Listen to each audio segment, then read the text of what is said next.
tell me I'm not the only one that, like, so I did the torque sequence for these. There's so much going on in this video, I just had to share. So 120 foot-pounds, is it enough, is what she was saying, because that seems awful light. Well, what I can tell you is that ARP, they have tables on such things. So if you take a look at this table behind me, a quick Google search will find it. This is right off of ARP's website. What you'll see, this is recommended torque to achieve optimal preload clamping force using ARP Ultra Torque Fastener Assembly Lubricant. What does all that mean? Well, what it means is if you were to pause this video here, I'll go there, and there you can take a look. There you go. Pause it and take a screenshot, whatever you need to do.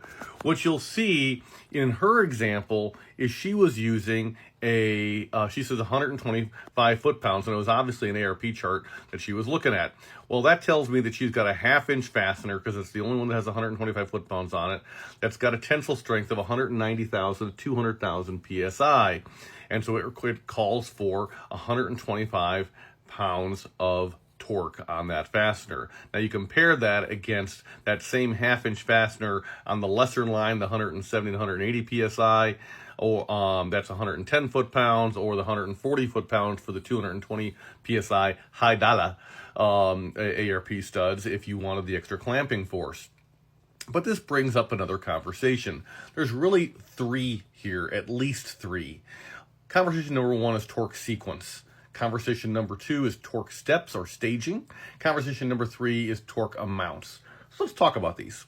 So torque sequence, it's intended to even out the pressures being applied to, in this case, the cylinder heads over their width and depth to prevent cracking, well, the, in this case, head. So, but this assumes proper decking of the surfaces. So you really want it to be within 2/1000ths of flat and have like a 220 roughness average finish. And so you can get that, just Google, go to FICMRepair.com, look up lapping plate. You'll see our lapping plate there. That's a certified flat to be within 0.0001 inches. This thing is flat. 0001? No, I think it's 0.0001 inches of flat. Sucker's flat. And you want to couple this with a sharpening stone that's like 110 grit on one side and 220 on the other, and 220 provides you with that roughness average that is perfectly in line with what all these gasket manufacturers want. You don't want your mating surfaces to be so smooth and glass-like that the head gasket or whatever it is nothing to grab onto. So you want that roughness average. Okay, fine. But this whole torque sequence thing is very much like when you put on, you tighten the lugs on your car, right? So you put them in a star. It's the same thing, right? So it's just one side, the other side, the other side, the other side, not just all the way around, because you put too much load on the one side and it's just not going to fasten properly. So then let's talk about torque staging. So ARP commonly has staging requirements, like, for example, if you have a 210 foot-pound torque spec fastener, so like a 5/8 inch fastener on like 170, 180 PSI yield, they want 210 foot-pounds. But they commonly say, hey, start with 70 foot-pounds, then go to 140, then go to 210.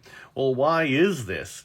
This too ensures even pressure is being applied to the two items being mated together, and it prevents you from cracking a freaking cylinder head. And a lot of guys, myself included, will go ahead and not start at 70. I'll start at like half that number, like 35. And adding extra stages is never a bad thing. So if you're freaked out about cracking something and you just spent your life savings on a set of cylinder heads from us or somebody else, just hopefully from us, I'm just saying, you'll go ahead and maybe add another step in there on the low end. Now, outside of that, what is the torque value based on? Go back to the beginning of what this video talked about, this title of this document here in the background from ARP. Recommended torque to achieve optimum preload clamping force using ARP Ultra Torque Fastener Assembly Lubricant. What does that mean? It means that a torque specification with foot-pounds is one of the poorest ways to determine how tight a fastener is, actually, because you have varying amounts of friction between the threads.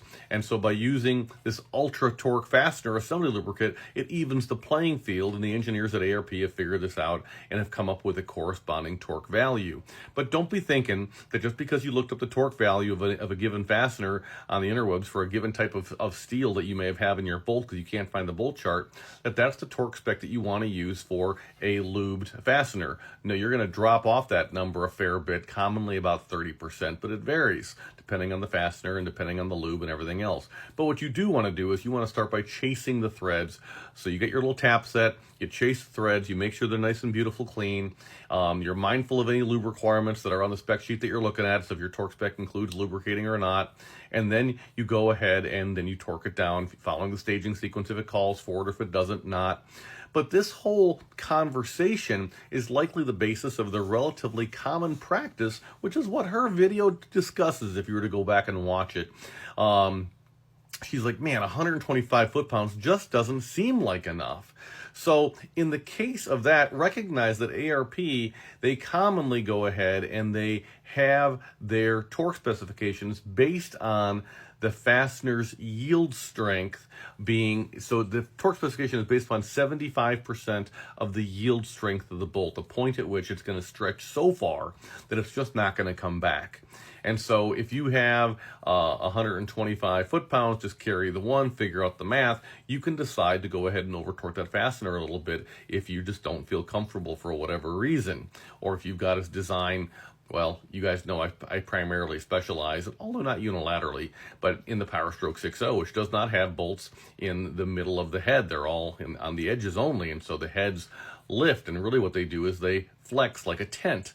And so they flex like a tent, and so the middle of the head goes up, the sides stay down, middle of the head goes up. And this is the reason why, if you go into Google Images and look at head gaskets, where you'll see that the head gaskets are always blown in the same spot, which is the closest distance between cylinders, which happens to be the furthest distance away from these head bolts. So, or studs, as the case may be, it doesn't matter. So what you'll see a lot of guys do is they'll take that 210 foot-pound number on their 5/8 inch diameter bolt, and they'll up it to like 240 is a very common number. And that's because the yield strength on that fastener is closer to about 280 foot-pound, 75% of 280 is indeed the 210. And so torquing it to 240 still leaves about 12.5% or so of wiggle room. So at least now you know the rest of the story. Am I telling you to over torque your fasteners? No, I'm not. Am I telling you that I understand why you might? Yes, but at least now you have more information and you can make a better choice for you on what you're going to do in your particular build. So make sure your threads are clean, make sure you're lubing them if it calls for it, and make sure you're tightening them at least to the specification originally specified by the bolt manufacturer, in this case ARP. Also consider, if you've got the time, to go back and after you torque it to that top value foot-pound number, in her case 125, in a Power Stroke 6 liters case with the ARP 2000s it's 210, or with the 625 studs it's 240. Go back and think about letting a day go by and re-torquing it after 24 hours just to see if you have any movement on that fastener. Very commonly, I see no movement whatsoever. Periodically, see up to 180 degrees. Holy crap, man. So we want your stuff to last. We want you to do it one time and be done. And so here's some tips and tricks that hopefully help you. FICMRepair.com. We're all in this together.